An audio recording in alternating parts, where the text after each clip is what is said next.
this is a little introduction we're going to do of when I interviewed Frank the Zaneness. For this podcast, we've gone around thinking, who can we interview? Who can we put on to interview? Even on Zoom, the reason why we did it just me is because it had to be done at a certain time and on Zoom. So we couldn't all get together for that. It ended up being about 8:30 at night. 8:30. Oh, well, it wasn't that bad. Night. It's not that bad. I was going, that would lead into the next podcast about sleep. It wasn't that bad. It was about 8:30 Saturday night. And I just had to rush down here. I was like, I'm ready now. I was like, oh, and then rush down here. Got everything all set up, sweated. It was a boiling hot day. Interviewed Frank Zane on Zoom. Did he win the Olympia? Three times Mr. Olympia. So, ladies and gentlemen, this is Mr. Frank Zane. Hope you enjoy. Take care. We are Heard Is the Word, the Stag Strength Podcast. Right. I'm going to surprise everyone. And I'm going to ask if you can introduce yourself, please. Hello, I'm Frank Zane. The most aesthetic body ever. Well, thank you for the compliment. Are you built? So you are 3 times Mr. Olympia, and loads more other titles. So again, thank you so much for coming on our little podcast over here in England. And so we have a couple of questions, but how's things anyway? Oh, very good. Very good. Good. Things are moving along very well. Yeah. Perfect. Let me just try this. I'm going to try one more thing. No, that's fine. Some production stuff. Like I said, I can't thank you enough. So I'm going to kick right off, if that's okay. Sure. And just say, ask you a few questions. That's okay. I'd love to get some insight and input. So I'm going to ask away of, I'm just reading at the minute. So I'm going to ask, what are some key principles or strategies that you followed in your training to achieve success and win the Mr. Olympia title multiple times? I always stretch after I do a set of weight training. Right. I hold the stretch for about 15 seconds, and the stretch corresponds to the body part I'm working. I have about 10 stretches I use. Right. So as an example, that would be when you work in biceps, you'll work the biceps, you'll train that, and then you'll do, let's say, as an example, you'll do that stretch. Yeah. That's one. That's not an area I stretch a lot, though. An area would be shoulders, chest, back, that I stretch a lot, the big body parts, thighs, for example. So did you coin that? Did you take that from someone, or did you just think, hang on, there's something here when I stretch, and then you married them together? Well, when I trained at Gold's Gym in the 70s, we all did that. And I got involved with it too. Arnold did it all the time. I did it. Dave Draper did it. So, it was something that I did as well. And I've just kept it up. Do you see that tailoring off a little bit? Do you see things just going in a bit of a decline of the way of stretching and keeping things flexible and mobile? I don't know. I really can't tell you. Yeah. I'm not looking. I might see stuff on social media, but I never see anything about people stretching on social media. Yeah. I can say for me, just anecdotal. I very rarely saw people stretch. I see it more often now, but it's certainly not as they're working out. Certainly not, let's say you do squats or your deadlifts or whatever, they're not going to stretch in between them. It'll be a before or after thing, certainly. I'm going to just shoot on straight over here. As you progressed in your career and competed in Mr. Olympia over the years, How has your approach to strength training evolved, and what significant changes have you made to optimize your performance? Well, I've done pretty much the same thing all the time. It Right. hasn't really evolved. I've just done a stretch after each set of weight training exercises. And I've done that for quite some time now. And so it really hasn't changed any. Right. Okay. So that's quite interesting there. So you haven't, let's say, don't, if it's not broken, don't fix it, I suppose. Yeah, exactly. Yeah. I don't know where it could evolve to. I mean, it is where it is, and that's, where it needs to be. So I've kept doing it. And I'm guessing it'd be completely different in the question wise, but you would have done, let's say, a phase of strength and then a phase of hypertrophy and endurance, or would you have kept My routine has always been the same. right? I have a program that I follow, and I don't change it much. I might introduce new exercises, but it's always pretty much the same. And, the one that I've used the most is basically pulling muscles on day one, that's back, biceps, forearms, legs, day two, that's calves and thighs, day three, chest, shoulders, triceps, the pushing muscles. I do abdominal work every day. And Yeah, then I do some aerobic activity, usually like 15 minutes of treadmill at the end of my workout. And that's the way it's been for quite some time. really? Yeah. And can people, so it's all about, you get that fallacy of tricking your body and doing a different workout each time. So why have you just in your head, why have you thought of, I'm just gonna, again, if this works, I'm just gonna stick with this for years? Well, I have. I mean, I think I wanted to have something I could get good at and not skipping all over the place. Yeah. You have to have something stable that you can, come back to and rely on and get better at it as you continue to practice it. And it's worked. It's obviously worked. Yes, it has. So I continue to do it. Yeah. Would you say, and this is again going off topic a little bit, would you say because it's worked for you, it'll work for the many, for the masses, or is it still everyone's individual and you've just got to find yours? I think it'll work for everybody. Yeah. If you're conscientious and apply it to a weight training movement and then stretch for the corresponding area, you know, you can't Mm. you can't do more than that. One is contracting the muscle, the other is stretching the muscle, keeping blood in the area on both accounts. Yeah. So that's really all you need to do. Yeah. Simple. Simple as It that. is. Yeah. Um, on to question three. We've got five. So this one is, in the highly competitive world of bodybuilding and Mr. Olympia, how do you prioritize your overall health to ensure that you maintain that balanced, sustainable approach to your training, nutrition, and recovery? I follow the rules of good health. I get enough sleep. I don't dissipate. I don't do things that will endanger my health. Right. I follow a good diet. Uh, eat nutritious foods. Don't use drugs. Don't smoke or drink. Yeah. And I just stay with it. You've done that for years and years and years. Yeah, yeah. Even in the heyday of, let's say, the 70s, it was where the body was seen as, you have to get this symmetrical and you have to build and sculpt your body. Yours was still more so about health. It was about everything. I mean, I always kept track of what I looked like, and I took a lot of photos. Yeah. And I went by how I looked in the photos. Yeah. And I had a conscious image of what I looked like.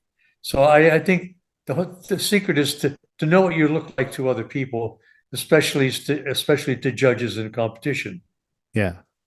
And so once you know that, you can, improve on it and do a better job and pose really well. Yeah. Again, we're coming off topic here. um, with, let's say, 83. You won in 83, didn't you? I was competing in 83. Yeah. Let's say 83, and you've got this amazing physique.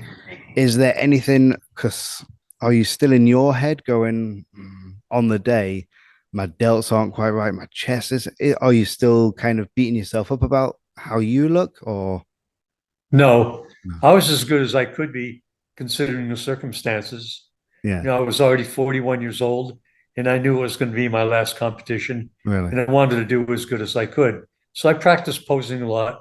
I did have some injuries that I was nursing, but I did okay.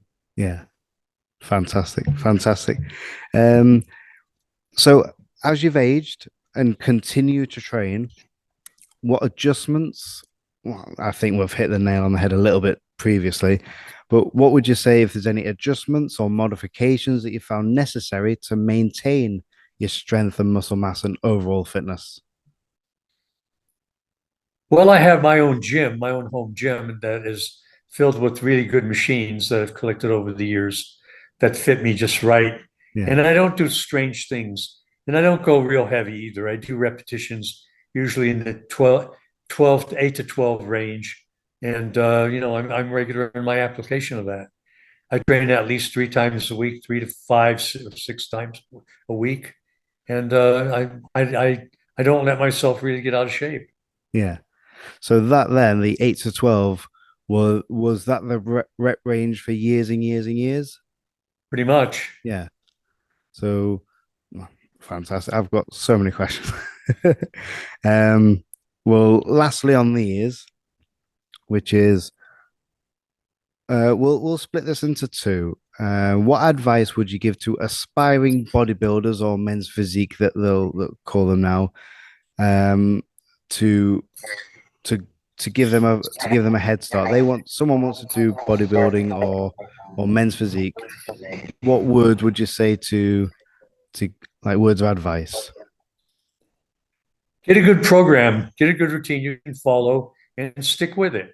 Hmm. And over time, work on gradually building up your weights, training a little faster maybe, and always staying in shape. Don't get out of shape. Stay on a good diet. Hmm. Don't go off your diet. Don't So binge. yeah, so I suppose so you did you do refeeds or anything like that, or I don't know what that is. did you, let's say, obviously you eat a good, healthy, balanced diet and you have done for years. Has that impaired you in your lifestyle? Have you had like, sounds weird to say, birthday cakes or candy bar chocolates or anything like that? Or Well, I might, but I don't live on that. yeah, yeah, I, yeah, I, I sort of keep it to a taste. yeah. Fantastic. I don't overindulge in things like that. Yeah, but it's there if for special treats or something like that. Or yeah, Yeah, it's not around. I don't mm, keep anything that I shouldn't be eating around the house. yeah. Perfect. And for the programming, uh, nowadays there's social media, there's the internet. Obviously, magazines have dwindled a bit, but there's still magazines and all this. So if we can just find something that works for us and just continue doing that, we'll be golden. Yes. Yeah, perfect. And last one of these, which is what advice would you give people just starting out on their fitness journey? So they've got maybe no aspirations of like getting in, getting on stage aesthetically or anything like that, but just got up off the couch in the living room and just they want to do or they want to start a health journey. I'd say get a good routine, something like a three-way split. What I would do is back biceps forearms the first day, legs the second day, chest, shoulder, triceps the third day, abdominals every day, some aerobic activity at the end of the workout, maybe 20 minutes on treadmill, walking fast, Yeah. 3 days a week for maintenance. More than that, 3 days in a row, rest the fourth day for when I'm really serious about getting in top condition. Yeah. Nutrition wise, so you say that you don't keep anything around the house that you don't want to or you shouldn't eat. Right. What about for those that have, because you started training when you were really, was it 16, 14. 14? So was health a conscious thing for you then? So from 14 to now, Yes, yes, I wanted to improve, look better, and feel better. yeah.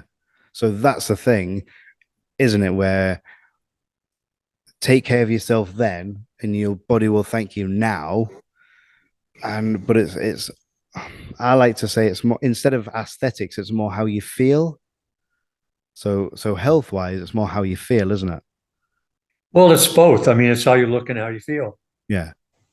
No, perfect. So yeah, for those starting out on a fitness journey for nutrition, for those who have for years and years and years just binged on the rubbish, what's a good mindset just to go, forget that, let me start now?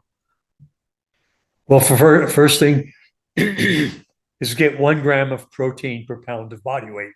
Hmm. And I mean, first class sources of protein like meat, fish, poultry. Carbohydrates get less carbs than protein, and carbs should be natural carbs like fruits, vegetables, whole grains, Yeah. you know, get enough fluids, water especially. Yeah. I like carbonated water, Carbonated water, yeah. like Yeah. Perrier water. Yeah. I take And supplements when I eat, like amino acids, vitamins, and minerals. Every right, time I eat, I take them with the meal. right, okay. And again you've done that for years and years. Yes, I have. Fantastic. Perfect. Is there anything that I've missed? I'm still new to this whole interview style. So is there anything that you wanted to add on? Well, I think what we need is regularity, is to continue doing this. Hmm. Don't Yeah. just doing it and stop and expect to continue to make gains. You have to keep it up, and no matter what, work it into your schedule. There Yeah. may be times when you can't train as often, so account for that. What I always did is I had a season. It was the autumn. Every autumn, I wanted to reach my peak condition for the year. And so, building up to that in the summer and early autumn, I would train more. Then, Yeah. after that, I would sort of taper off with my training and my diet, do other things, do other sports, Yeah. maybe do more aerobics. Instead of bulking up, I would maintain my body weight or slim down and Yeah. do more abdominal work, things like that. Yeah. So still of still having health as the forefront Yeah, of your mind. Yeah. right. Yeah. Perfect. Was there anything else that you that you can think of, that any little nuggets or any little tidbits of advice? Well, I think you have to make your life, live your life in a way that you can train. Hmm. Set it up so that, you have the opportunity to work out as much as you need to, Yeah. whether that's going to a commercial gym or having a home gym, and then do it. Yeah. Have a goal. If you can find a good training partner, that can be very helpful. Right. And so Yeah. do everything you can to make your training the best it could possibly be. And if you Yeah. do that and continue to do that, stay motivated and you'll make progress. And then get feedback on your progress. Take Yeah. photos, look at the photos and see how you're changing. So that could be construed maybe as, obviously you did the bodybuilding side. That could maybe be construed as, well, I'm not really looking for aesthetics, it's just health. But that could be still taking photos and having a look could still mean that, couldn't it? 'Cause it's like, where do you hold your body fat, or where's the muscle mass coming on? Is that right? I mean, you'll be healthy if you do that, Mm. Yeah. and it's all about how you feel. So it all goes hand in hand. If Yeah. you look good, you generally feel good too. Yeah. And you follow the rules, get enough sleep, have a positive mindset, eat the right foods, get the right kind and enough of the right kind of exercise, it all goes together. It does, because when you feel healthy, you stand better, don't you? Better posture, and you've just got this air of confidence about you. And then as soon as you've done that, as soon as you've got that, you just feel so much better. Yeah. Another thing is to talk in a positive way. Mm. Speak positively about yourself. Yeah. Don't run yourself down. Yeah. Don't use what I call negative body metaphors. Like you might say, you like to say you don't like something. You say, so that's a pain in the neck.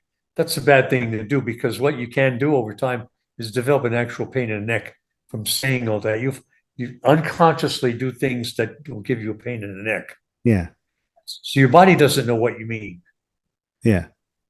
And I so agree. that could happen. So clean up your speech. Don't use negative body metaphors. Speak positively.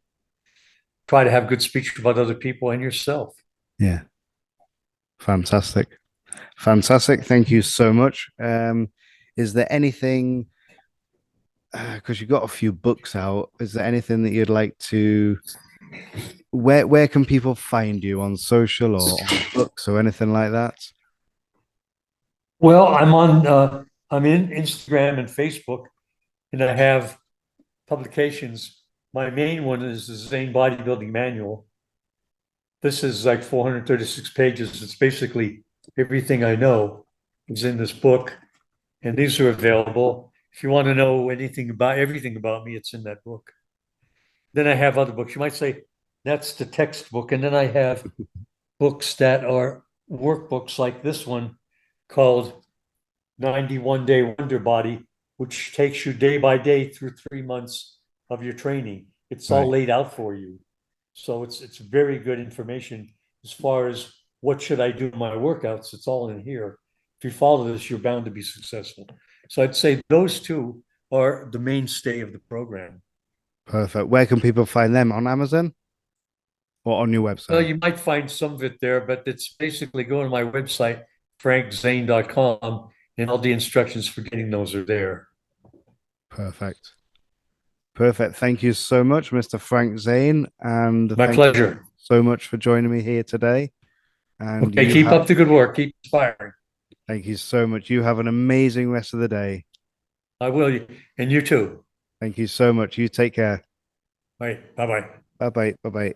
Thank you for listening to the Heard is the Word, the Stag Strength podcast, the ultimate destination for all things health, fitness, nutrition, and wellness. Check us out today at thestagfitnessherd.com. Check out our Facebook and Instagram profiles, Stag Fitness Strength Center and Stag Fitness PT. You can also find your hosts on Instagram. We have Ashley at Ashley Nutrition Coach and PT, Carl at Carl.Maguire, Moira at Northern Hope, and Craig at Coach Craig Orange. If you liked our podcast, please show it by subscribing to us and follow us on our various social channels and by introducing your friends and family. We thank you for your support, and until next time, we are Heard is the Word, the Stag Strength Podcast.